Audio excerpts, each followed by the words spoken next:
السلام علیکم ورحمۃ اللہ وبرکاتہ۔ ناظرین، آج کی ہماری ویڈیو کا جو ٹاپک ہے وہ یہ ہے کہ کون سا ایسا عمل ہے جس کے کرنے سے انسان مستجاب الدعوات بن جاتا ہے۔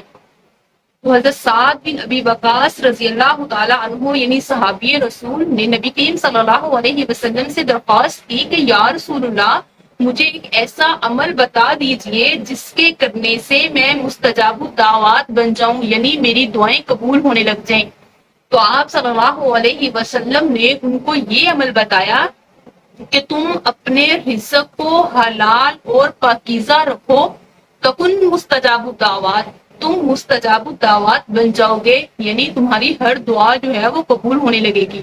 تو آئیے ہم بھی یہ نیت کریں کہ ہمارا کھانا پینا جو ہے وہ ہر طرح سے حلال اور پاکیزہ ہونا چاہیے، اور حرام کمائی سے ہم بچ جائیں تاکہ اللہ تعالیٰ بھی ہماری دعائیں جو ہے وہ قبول کرے اور ہماری حاجتوں کو پورا فرمائے۔ آمین۔